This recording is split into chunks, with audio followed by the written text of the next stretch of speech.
नमस्कार दोस्तों, स्वागत है आपका आज के मुख्य समाचारों में। जी हां दोस्तों, आपको यहां पर देखने को मिलेंगी सुबह से लेकर शाम तक की तमाम बड़ी खबरें, मुख्य समाचार, ब्रेकिंग न्यूज़ अपडेट्स के रूप में। तो दोस्तों, आप सभी लोगों से रिक्वेस्ट है इस वीडियो को ज़्यादा से ज़्यादा लाइक और शेयर करें। तो चलिए दोस्तों, जान लेते हैं आज की पहली बड़ी खबर। मोदी अमेरिका इजिप्ट की यात्रा के बाद भारत लौटे। जेपी नड्डा ने उन्हें एयरपोर्ट पर रिसीव किया। पीएम आज कई अहम बैठक भी कर सकते हैं। जी हां दोस्तों, प्रधानमंत्री मोदी अमेरिका और इजिप्ट के दौरे के बाद भारत वापस लौट आए हैं। रात 12:30 बजे उनका प्लेन दिल्ली के पालम एयरपोर्ट पर उतारा। पीएम का काफिला एयरपोर्ट से बाहर निकला तो बीजेपी अध्यक्ष जेपी नड्डा और दिल्ली के सभी 7 भाजपा सांसदों ने उनका स्वागत किया। इसके बाद पीएम एयरपोर्ट से अपने घर के लिए रवाना हो गए। मीडिया रिपोर्ट्स के मुताबिक आज पीएम मोदी कई अहम बैठकें कर सकते हैं।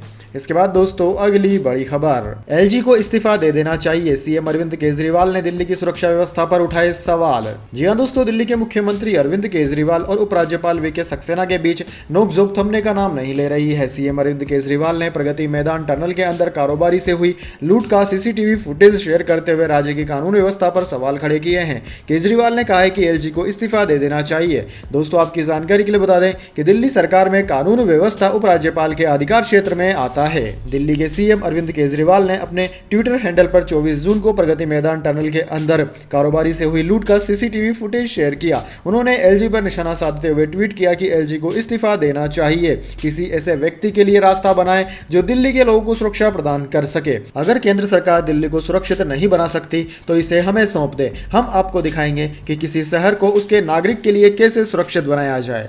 इसके बाद दोस्तों, अगली बड़ी खबर। जम्मू में बोले रक्षा मंत्री, जरूरत पड़ी तो बॉर्डर पार जाकर मारेंगे। आतंकी हमलों के बाद पीएम ने 10 मिनट में स्ट्राइक का फैसला लिया था। जी हां दोस्तों, रक्षा मंत्री राजनाथ सिंह जम्मू विश्वविद्यालय के जनरल जोरावर सिंह ऑडिटोरियम में सिक्योरिटी कॉन्क्लेव में शामिल हुए। यहां उन्होंने कहा कि भारत अब ताकतवर बनता जा रहा है। भारत सीमा के इस पार भी मार सकता है और जरूरत पड़ी तो सीमा के उस पार भी मार सकता है। रक्षा मंत्री ने कहा कि उरी और पुलवामा की जो घटना थी उस वक्त मैं ही गृह मंत्री था। जब मैं अपने शहीद जवानों का शव अपने कंधों पर लेकर आगे बढ़ा तो हमारी स्थिति थी उसे शब्दों में बयान नहीं कर सकते। इन घटनाओं के बाद पीएम मोदी के साथ एक बैठक हुई। मैं पीएम की इच्छा शक्ति की सराहना करना चाहूंगा कि उन्होंने 10 मिनट के अंदर फैसला कर लिया। इसके बाद आपने देखा कि हमारे जवानों ने सीमा के इस पार ही नहीं बल्कि उस पार जाकर आतंकवादियों का सफाया करने में कामयाबी हासिल की। इसके साथ ही भारत ने दुनिया को यह मैसेज दिया कि भारत अब पहले जैसा भारत नहीं रहा। भारत अब ताकतवर बनता जा रहा है। भारत सीमा के इस पार भी मार सकता है और जरूरत पड़ी तो सीमा के उस पार भी मार सकता है। इसके बाद दोस्तों, अगली बड़ी खबर। नेपाल के पशुपतिनाथ मंदिर से 11 किलो गोल्ड हुआ गायब। सांसद बोले देश की बदनामी हो रही, जांच के दौरान बंद रहा था मंदिर। जी हां दोस्तों, नेपाल के विश्व प्रसिद्ध पशुपतिनाथ मंदिर से 10 किलोग्राम गोल्ड यानी कि सोना गायब हो गया है। मामला तूल पकड़ता जा रहा है। अब यह मामला संसद में भी उठा है। इस मुद्दे पर बहस के दौरान एक सांसद ने कहा कि यह घटना बेहद शर्मनाक है। इससे देश की बदनामी हो रही है। इसकी बारीकी से जांच होनी चाहिए। मंदिर से कुछ दिन पहले सोना गायब होने की शिकायत सरकार को मिली थी। रविवार को एंटी करप्शन यूनिट ने इसकी जांच की थी। इस दौरान मंदिर श्रद्धालुओं के लिए बंद रखा गया था। शाम 6 बजे जांच एजेंसी की टीम अंदर गई और रात 2 बजे तक हर पहलू को खंगाला। सोमवार को संसद में इस मामले पर बहस हुई। नेपाली कांग्रेस के सांसद प्रदीप पौडेल ने कहा कि इस मामले की जांच पार्लियामेंट्री कमेटी को करनी चाहिए। जांच के नाम पर लीपापोती नहीं होनी चाहिए। इस मामले की वजह से देश की बदनामी हो रही है। करप्शन को किसी भी तौर पर बर्दाश्त नहीं किया जाना चाहिए। इसके बाद दोस्तों, अगली बड़ी खबर। ममता बनर्जी बोली बीजेपी देश को बेचना चाहती है। कहा उनके डबल इंजन जल्द ही खराब हो जाएंगे। हम बना रहे हैं महाजोता। जी हां दोस्तों, पश्चिम बंगाल की मुख्यमंत्री ममता बनर्जी ने कहा है कि भाजपा देश को बेचना चाहती है। उसके डबल इंजन जल्द ही गायब हो जाएंगे। वे राज्य के पंचायत चुनाव में अपना पहला इंजन और 2024 के लोकसभा चुनाव में दूसरा इंजन खो देंगे। हम भाजपा के खिलाफ महाजोता यानी कि बड़ा गठबंधन करने की कोशिश कर रहे हैं और यह जल्द ही किया जाएगा। कूच बिहार में पंचायत चुनाव के लिए प्रचार करते हुए ममता ने कांग्रेस को बंगाल में बीजेपी की दूसरी टीम बताया है। उन्होंने कहा है कि हम बीजेपी के खिलाफ महाजोता बनाने की कोशिश कर रहे हैं और यहां महागोट बनता जा रहा है। इसके बाद दोस्तों, अगली बड़ी खबर। पहलवानों का ब्रजभूषण के खिलाफ आंदोलन खत्म करने का ऐलान। साक्षी, विनेश और बजरंग बोले अब लड़ाई सड़कों पर नहीं कोर्ट में लड़ेंगे। जी हां दोस्तों, भारतीय कुश्ती संघ के पूर्व अध्यक्ष ब्रजभूषण शरण सिंह के खिलाफ प्रदर्शन कर रहे पहलवानों ने आंदोलन खत्म कर दिया है। महिला पहलवान साक्षी मलिक, विनेश फोगाट और बजरंग पूनिया ने रविवार देर रात ऐलान किया। इनका कहना है कि अब अपनी लड़ाई सड़क पर नहीं अदालत में लड़ी जाएगी। ये तब तक जारी रहेगी जब तक न्याय नहीं मिल जाता। साक्षी ने लिखा कि सरकार के साथ 7 जून को को बातचीत हुई। सरकार ने पहलवानों के साथ किए वादे पर अमल करते हुए महिला कुश्ती खिलाड़ियों की ओर से महिला उत्पीड़न और यौन शोषण के संबंध में की गई शिकायतों पर एफआईआर दर्ज की। दिल्ली पुलिस ने जांच पूरी करके 15 जून को कोर्ट में चार्जशीट पेश कर दी। इस केस में पहलवानों की कानूनी लड़ाई सड़क की जगह कोर्ट में जारी रहेगी। कुश्ती संघ के सुधार के संबंध में नई कुश्ती संघ के चुनाव की प्रक्रिया वादे के अनुसार शुरू हो गई है। चुनाव 11 जुलाई को होना तय है। सरकार ने जो वादे किए हैं उस पर अमल होने का इंतजार है। इसके बाद दोस्तों अगली बड़ी खबर, तेलंगाना में सीएम केसीआर की पार्टी को कांग्रेस का झटका। पूर्व सांसद पीएस रेड्डी समेत कई नेताओं ने थामा कांग्रेस का हाथ। जी हां दोस्तों, कांग्रेस ने तेलंगाना के सीएम केसीआर की पार्टी बीआरएस को बड़ा झटका दिया है। पूर्व सांसद पोंगुलेटी श्रीनिवास रेड्डी, तेलंगाना के पूर्व मंत्री जुपल्ली कृष्णा राव समेत कई नेता सोमवार को कांग्रेस में शामिल हो गए। कांग्रेस अध्यक्ष मल्लिकार्जुन खड़गे और राहुल गांधी की मौजूदगी में इन नेताओं ने पार्टी का हाथ थामा। इस दौरान कांग्रेस के गठबंधन महासचिव केसी वेणुगोपाल, पार्टी के तेलंगाना प्रभारी माणिक राव ठाकरे और प्रदेश कांग्रेस कमेटी के अध्यक्ष रेवत रेड्डी मौजूद थे। मल्लिकार्जुन खड़गे और राहुल गांधी ने इसके अलावा एआईसीसी कार्यालय में तेलंगाना कांग्रेस के नेताओं से भी मुलाकात की। इसके बाद दोस्तों अगली बड़ी खबर, नहीं रहे दिल से बुरा लगता है। वीडियो के फेमस हुए देवराज पटेल, सड़क हादसे में गई जान। जी हाँ दोस्तों, दिल से बुरा लगता है। ये पढ़ते सुनते ही आपके चेहरे पर एक हंसी आ जाती होगी, जहन में आ जाती होगी एक गोल मटोल सी शक्ल। सोशल मीडिया पर अपनी इसी एक पंच लाइन के जरिए मशहूर हुए देवराज पटेल के बारे में एक बुरी खबर आई है, जिसे सुनकर आपको भी बेहद बुरा लगेगा। दरअसल दोस्तों, छोटी उम्र में सबको हंसाने वाले देवराज पटेल नहीं रहे। बताया जा रहा है कि सड़क हादसे में उनकी जान चली गई। सीएम भूपेश बघेल ने उनके निधन की पुष्टि करते हुए उन्हें श्रद्धांजलि दी और ट्वीट में दुख जताया। देवराज पटेल छत्तीसगढ़ से ताल्लुक रखते थे और सोशल मीडिया पर अपने मिमिक कंटेंट के जरिए वह काफी फेमस थे। छत्तीसगढ़ के जाने माने कॉमेडी यूट्यूबर देवराज पटेल का लांबाड़ी के पास सड़क हादसे में निधन हो गया है। मिली जानकारी के मुताबिक अनियंत्रित तेज रफ्तार ट्रक ने पीछे से बाइक को टक्कर मारी। इस हादसे में यूट्यूबर देवराज पटेल की घटनास्थल पर ही जान चली गई। यह घटना रायपुर के तेली बांधा थाना क्षेत्र की है। इसके बाद दोस्तों अगली बड़ी खबर, मोहब्बत की दुकान खुदकुशी करने नहीं चलाई जा सकती। आम आदमी पार्टी पर कांग्रेस का तीखा प्रहार। जी हाँ दोस्तों, 2024 में होने वाले लोकसभा चुनाव को लेकर अभी से गहमागहमी शुरू हो गई है। कुछ दिन पहले ही विपक्षी दलों ने पटना में एक बैठक की थी, जिसका मकसद अगले साल होने वाले लोकसभा चुनाव में बीजेपी को हराने को लेकर रणनीति बनाने पर था। लेकिन विपक्षी दलों की उस बैठक के दौरान आपसी सामंजस्य की कमी देखी गई। मसलन आम आदमी पार्टी ने इस बैठक में शामिल होने से पहले कांग्रेस के आगे केंद्र के अध्यादेश का विरोध करने की शर्त रख दी, जिसके बाद विपक्षी दलों के बीच एकता पर ही सवाल खड़े होने लगे। पटना में हुई बैठक और आने वाले समय में कांग्रेस की क्या रणनीति होनी चाहिए, इसे लेकर एनडीटीवी ने दिल्ली कांग्रेस के वरिष्ठ नेता अजय माकन से खास बातचीत की। अजय माकन ने कहा कि कांग्रेस को आम आदमी पार्टी से क्या दिक्कत है। इससे पहले आपको उनसे पूछना चाहिए कि क्या वो समझौता चाहते भी हैं या नहीं चाहते। एक तरफ वो केंद्र के अध्यादेश के खिलाफ कांग्रेस से समर्थन मांग रहे हैं, वहीं दूसरी तरफ राजस्थान में जाकर खुद केजरीवाल, अशोक गहलोत जी और सचिन पायलट जी का मजाक उड़ा रहे हैं। उसके बाद जिस दिन विपक्षी दलों की बैठक थी, उसी दिन उनके मुख्य प्रवक्ता कांग्रेस के लीडर और कांग्रेस पार्टी के खिलाफ उल्टा बोलते हैं। वो पहले ये तो तय करें कि वो क्या चाहते हैं। मुझे नहीं लगता कि केजरीवाल जी किसी तरह से भी समझौता चाहते हैं। मुझे लगता है कि वो जेल जाने से बचना चाहते हैं। इसके बाद दोस्तों अगली बड़ी खबर, सलमान खान टारगेट पर, मौका मिला तो जरूर मारेंगे, आज तक से बोला गैंगस्टर गोल्डी बराड़। जी हाँ दोस्तों, भारत के most wanted gangster Satvir Singh उर्फ गोल्डी बराड़ का कहना है कि सलमान खान भी उनके टारगेट पर है, मौका मिला तो जरूर टारगेट पूरा करेंगे। गोल्डी बराड़ ने यह बात आज तक को दिए अपने एक्सक्लूसिव इंटरव्यू में कही। साथ ही उनसे कई मामलों को लेकर पूछे गए सवालों के भी जवाब दिए। उसने यह भी बताया कि उसका गैंग खालिस्तान के आइडिया को सपोर्ट नहीं करता। गोल्डी बराड़ एक ऐसा अपराधी है जो देश के बाहर बैठकर आपराधिक गतिविधियों को अंजाम देता है। भारत की तमाम एजेंसियों को उसकी तलाश है। इंटरपोल ने भी उसके खिलाफ रेड कॉर्नर नोटिस जारी किया है। यहां तक कि उसका नाम कनाडा पुलिस की वांटेड लिस्ट में भी शामिल है। उसके सिर पर 1.5 करोड़ का इनाम रखा गया है, लेकिन गोल्डी अभी तक पुलिस और खुफिया एजेंसियों की पहुंच से बाहर है। इसके बाद दोस्तों अगली बड़ी खबर, श्रीनगर जम्मू इंडिगो फ्लाइट 2 बार पाकिस्तान एयर स्पेस में घुरी। खराब मौसम की वजह से 15 मिनट तक रही, बाद में अमृतसर में लैंड कराना पड़ा। जी हां दोस्तों, खराब मौसम की वजह से इंडिगो की श्रीनगर जम्मू फ्लाइट 6E2124 को रविवार को पाकिस्तान एयर स्पेस में 2 बार घुसना पड़ा। इसके बाद फ्लाइट की अमृतसर में इमरजेंसी लैंडिंग करवाई गई। इंडिगो फ्लाइट का पाकिस्तान एयर स्पेस में दाखिल होने का 2 सप्ताह में यह दूसरा मामला है। यह घटना रविवार की है। दोपहर 3:36 पर श्रीनगर से इंडिगो की फ्लाइट संख्या 6E2124 ने कोटे जमेल के रास्ते पाकिस्तान में दाखिल हुई थी। तकरीबन 5 मिनट तक यह फ्लाइट पाकिस्तान एयर स्पेस में रही और सियालकोट होते जम्मू की तरफ बढ़ गई। जम्मू में भी खराब मौसम था, इससे वहां भी लैंड नहीं हो सकी। इसके बाद फ्लाइट ने अमृतसर हिमाचल का रुख किया। शाम 4:15 के करीब यह फ्लाइट दोबारा पाकिस्तान सीमा में दाखिल हुई। JNK के कडियाल कलास्क से दाखिल यह फ्लाइट करीब दोपहर 4:25 पर करीब अमृतसर में अजनाला के कक्कड़ गांव के करीब भारतीय सीमा में लौटी। इसके बाद दोस्तों जाने अगली बड़ी खबर, लेकिन उससे पहले मेरी आपसे एक छोटी सी रिक्वेस्ट है, अगर दोस्तों आपको अभी तक हमारी न्यूज़ पसंद आई है तो इसे एक छोटा सा लाइक जरूर दे दीजिए, और अगर आपको पसंद नहीं आई है तो बेशक आप डिसलाइक भी कर सकते हैं, लेकिन दोस्तों लाइक और डिसलाइक जरूर कीजिए, क्योंकि दोस्तों यही हमारी मेहनत का फल होता है और इसी से हमें पता चलता है कि आपको हमारी वीडियोज़ पसंद आ रही है या नहीं। तो चलिए दोस्तों जान लेते हैं आज की अगली बड़ी खबर। शेयर बाजार में फ्लैट कारोबार, सेंसेक्स 9 अंक गिरकर 62,970 पर बंद। श्री सीमेंट के शेयर में 5% से ज्यादा की गिरावट है। जी हां दोस्तों, हफ्ते के पहले कारोबारी दिन यानी कि सोमवार को शेयर बाजार में फ्लैट कारोबार देखने को मिला। सेंसेक्स 9 अंक गिरकर 62,970 के स्तर पर बंद हुआ। वहीं निफ्टी 25 अंक की तेजी के साथ 18,691 के स्तर पर बंद हुआ। सेंसेक्स के 30 शेयरों में से 19 में तेजी और 11 में गिरावट रही। दोस्तों आज के कारोबार में PSU बैंक इंडेक्स पर दबाव दिखा। यह इंडेक्स लाल निशान में बंद हुआ, जबकि bank, financial, auto, pharma, IT, metal और रियल्टी स्टॉक्स हरे निशान में बंद हुए। वहीं सोमवार को रुपया अमेरिकी डॉलर के मुकाबले 9 पैसे कमजोर होकर 82.04 पर बंद हुआ। दोस्तों निफ्टी 50 के टॉप गेनर और टॉप लूजर्स की बात करें तो निफ्टी 50 के टॉप गेनर्स में सिप्ला, अडानी एंटरप्राइजेज और हीरो मोटोकॉर्प रहे, जबकि टॉप लूजर में पावर ग्रिड, TCS और रिलायंस रहे।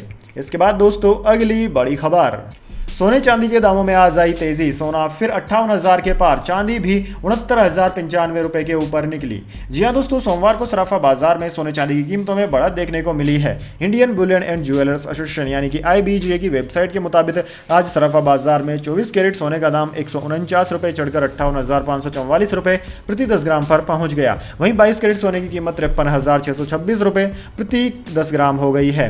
वहीं दोस्तों चांदी की बात करें तो IBGA की वेबसाइट के अनुसार चांदी की कीमत में भी बढ़त देखने को मिली है। यह 791 रुपए महंगी होकर 69,095 रुपए प्रति किलोग्राम पर पहुंच गई। इससे पहले यह 68,304 रुपए पर बंद हुई थी। इसके बाद दोस्तों अगली बड़ी खबर, आदिपुरुष पर हाईकोर्ट ने मेकर्स को लगाई फटकार। रामायण, कुरान, गुरु ग्रंथ साहिब, गीता जैसे धार्मिक ग्रंथों को बख्श दीजिए।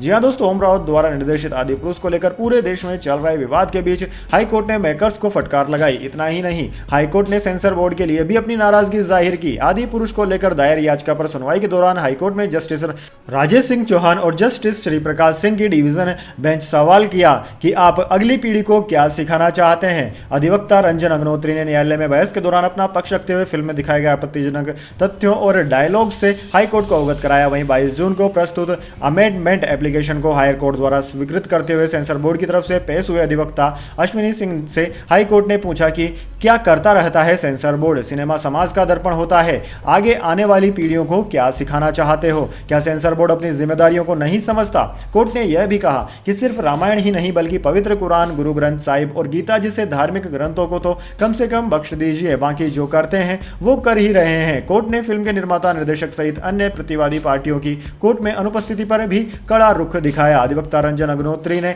सेंसर बोर्ड द्वारा अभी तक जवाब न दाखिल किए जाने पर आपत्ति जताई और कोर्ट को फिल्म के आपत्तिजनक तथ्यों से अवगत करवाया। इसके बाद दोस्तों अगली बड़ी खबर, बाजार में 100 रुपए किलो बिक रहा टमाटर, मई में 5 रुपए किलो थी कीमत, एक महीने में 900% बढ़े दाम।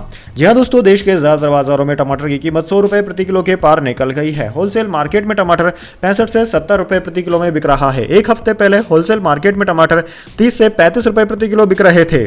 रिटेल मार्केट में इनकी कीमत करीब 40 से 50 रुपए प्रति किलो थी, यानी कि दाम करीब दुगने हो गए हैं। एक महीने पहले यानी कि मई में तो उत्तर प्रदेश, महाराष्ट्र सहित कई राज्य में टमाटर 2 से 5 रुपए प्रति किलो बिक रहा था, यानी कि एक महीने में ही टमाटर की कीमत में 1900% की बढ़ोतरी हुई है। दिल्ली में 70 से 100 रुपए प्रति किलो में टमाटर बिक रहा है। मध्य प्रदेश के मार्केट में टमाटर 80 से लेकर 100 रुपए, जबकि उत्तर प्रदेश में 80 से 100 रुपए, राजस्थान में 90 से 110 रुपए और पंजाब में 60 से 80 रुपए प्रति किलो बिक रहा है।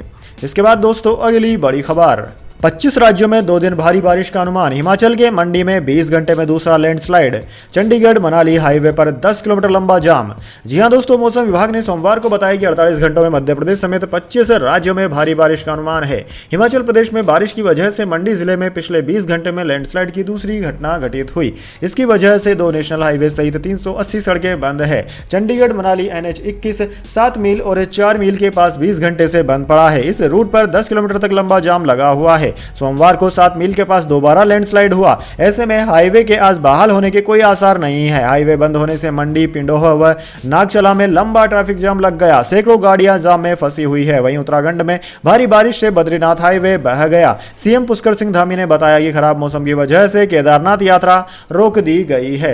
वहीं दोस्तों मौसम विभाग के मुताबिक झारखंड, हिमाचल, उत्तराखंड, जम्मू कश्मीर, मध्य प्रदेश, कोंकण, गोवा, छत्तीसगढ़, असम, मेघालय, नागालैंड, मणिपुर, मिजोरम, त्रिपुरा, अरुणाचल प्रदेश, ओडिशा, पश्चिम बंगाल, उत्तर प्रदेश, हरियाणा, पंजाब, दिल्ली, पूर्वी राजस्थान, गुजरात, मध्य महाराष्ट्र, विदर्भ, तटीय कर्नाटक और केरल में आज और कल 2 दिन भारी बारिश हो सकती है। इसके बाद दोस्तों अगली बड़ी खबर, उत्तराखंड में बड़े संकट की आहट, गोपीनाथ मंदिर एक तरफ झुका, आसपास आई दरारें। जी हां दोस्तों, उत्तराखंड के चमोली जिला मुख्यालय गोपेश्वर में स्थित गोपीनाथ मंदिर के तिरछा होने, गर्भगृह में पानी टपकने तथा मंदिर के आसपास दरार पड़ने का मामला सामने आया है। स्थानीय हकूकीधारी और मंदिर के पुजारियों का कहना है कि पिछले कई वर्षों से मंदिर में कुछ अलग ही परिवर्तन दिखाई दे रहे हैं, जो कि आने वाले समय में बड़ा संकट पैदा कर सकते हैं। हकूकधारी और पुजारियों का कहना है कि पूरे मामले को लेकर पुरातत्व विभाग को अवगत करा दिया गया है और पुरातत्व विभाग से संपर्क भी किया जा रहा है। उदय जोशीमठ घरों में दरार के मामले में प्रशासन ने अभी तक 20 करोड़ का मुआवजा वितरित किया है। गोपीनाथ मंदिर का गर्भगृह 30 वर्ग फुट पर फैला हुआ है। यह रुद्रप्रयाग भगवान के शीतकालीन गद्दी पड़ाव का प्रसिद्ध मंदिर माना जाता है। इसके निर्माण की शैली कत्यूरी बताई जाती है, जिसके चलते मंदिर के संरक्षण की जिम्मेदारी पुरातत्व विभाग को दी गई है और अब मंदिर में पड़ रही दरारें और पानी टपकने की घटना से स्थानीय लोग चिंतित हैं। हरीश भट्ट, अतुल भट्ट हकूकीधारी ने बताया कि मामले को लेकर कई बार स्थानीय प्रशासन के साथ साथ उत्तराखंड सरकार और पुरातत्व विभाग को भी लिखित तौर पर पत्र लिखे जा चुके हैं, लेकिन अभी तक इस ओर कोई ठोस कार्यवाही नहीं हुई है। इसके बाद दोस्तों अगली बड़ी खबर, नेपाल में इंडियन करेंसी पर अघोषित बैन, 100 रुपए से अधिक की खरीदारी पर नजर। बिहार से सटे बाजार में रोजाना 125 करोड़ का कारोबार हुआ प्रभावित। जी हां दोस्तों, भारत में 2000 की नोटबंदी के बाद नेपाल का नया पैंतरा है। 100 रुपए के मूल्य से अधिक भारतीय नोट पर पूरी तरह से प्रतिबंध लागू कर दिया गया है। ऐसा पहले कभी नहीं हुआ। नेपाल में भारतीय मुद्रा का अवमूल्यन खतरनाक स्तर पर है। भारतीय नियमों के मुताबिक आप 25,000 कैश लेकर नेपाल जा सकते हैं, लेकिन नेपाल की वर्तमान व्यवस्था के मुताबिक यह गैरकानूनी और आपकी गिरफ्तारी हो सकती है। ऐसी है कि 100 रुपए से अधिक की खरीदारी पर नजर रखी जा रही है और यह कार्रवाई के दायरे में है। हालात की गंभीरता को इससे समझा जा सकता है कि सिर्फ बिहार से लगते बाजारों में प्रतिदिन 125 करोड़ का कारोबार प्रभावित हो रहा है। भारतीय 100 रुपए के बदले नेपाल का 160 रुपया हुआ करता था, लेकिन वर्तमान में यह 150 रुपए तक हो गया है। इस वजह से बिहार और नेपाल से सटे बाजारों में पूरी तरह सन्नाटा है। मनी एक्सचेंज भी भारतीय करेंसी स्वीकार नहीं कर रहे हैं। हालांकि नेपाल और भारत के बीच करेंसी को लेकर कोई औपचारिक समझौता नहीं है, लेकिन यह पारंपरिक रूप से दोनों तरफ से स्वीकार्य रहे हैं। आर्थिक प्रतिबंध ऐसा है कि 100 रुपए से अधिक के सामान लेने पर भसार यानी कि टैक्स का प्रावधान है। नेपाल के बाजारों में खुलेआम बट्टा काटकर भारतीय नोट लिए जा रहे हैं। करेंसी को लेकर दोनों देशों के बीच ऊबापोह की वजह से बाजार चौपट होते जा रहे हैं। इसके बाद दोस्तों अगली बड़ी खबर, क्या विपक्षी दलों में दूरी मिटा पाएगी शिमला बैठक? कांग्रेस को आम आदमी पार्टी और टीएमसी के प्लान से खतरा। जी हां दोस्तों, बिहार की राजधानी पटना में हुई बैठक को तमाम विपक्षी दल सफल बता रहे हैं। साथ ही विपक्षी दलों ने एकता को मजबूती देने के लिए एक बार फिर 12 जुलाई को शिमला में अगली बैठक करने का ऐलान कर दिया। हालांकि भारत की सबसे पुरानी पार्टी कांग्रेस के लिए आगे की राह इतनी आसान नजर नहीं आ रही है। आम आदमी पार्टी और ममता बनर्जी की टीएमसी कांग्रेस से के प्लान पर बट्टा लगाती हुई नजर आ रही है। इन दोनों दलों की विस्तारवादी नीति के चलते कांग्रेस पार्टी कुछ असहाय नजर आ रही है। ऐसे में यह सवाल उठता है कि क्या विपक्षी दलों के बीच शिमला में होने वाली अगली बैठक क्या दूरियां मिटा पाएगी या नहीं। वहीं दोस्तों अरविंद केजरीवाल की पार्टी के तेवर कांग्रेस के खिलाफ काफी तल्ख हैं। पटना में हुई बैठक से पहले आम आदमी पार्टी की प्रवक्ता प्रियंका कक्कड़ ने यह बयान दिया था कि आगामी संसद सत्र के दौरान राज्यसभा में दिल्ली की ताकत हथियाने के लिए अध्यादेश पारित न हो, यह सुनिश्चित करने के लिए कांग्रेस ने भाजपा के साथ एक समझौता किया था। इसके बाद पश्चिम बंगाल कांग्रेस के अध्यक्ष अधीर रंजन चौधरी का एक बयान सामने आया, जिसमें कहा गया कि पटना में विपक्षी दलों की बैठक एक वेडिंग पार्टी यानी कि शादी समारोह की तरह है, जिसका हिस्सा कांग्रेस को बनना पड़ रहा है। तो दोस्तों यह थी आज की तमाम बड़ी खबरें। इसके बाद दोस्तों बारी आती है आज के माइंड क्यूज क्वेश्चन की। जी हाँ दोस्तों, एक आसान से सवाल का जवाब देकर आप जीत सकते हैं एक अमेजिंग सरप्राइज गिफ्ट हमारे यूट्यूब चैनल की ओर से। तो दोस्तों आज का सवाल आपकी स्क्रीन पर आ चुका है। भारत की पहली महिला राष्ट्रपति का नाम क्या है? जी हाँ दोस्तों, अगर आप जानते हैं भारत की पहली वुमेन प्रेसिडेंट का नाम, तो जल्दी से कमेंट बॉक्स में लिख दीजिए उनका नाम। अगर दोस्तों आपका जवाब होता है एकदम सही और आप चले जाते हैं लकी विजेता के रूप में, तो आपको मिल सकता है एक अमेजिंग सरप्राइज गिफ्ट हमारे यूट्यूब चैनल की ओर से। तो दोस्तों जल्दी से अपना उत्तर कमेंट बॉक्स में लिख दीजिए, वीडियो को लाइक कर लीजिए और चैनल को सब्सक्राइब करके बेल आइकन भी दबा लीजिए। धन्यवाद। वंदे मातरम। जय हिंद, जय भारत।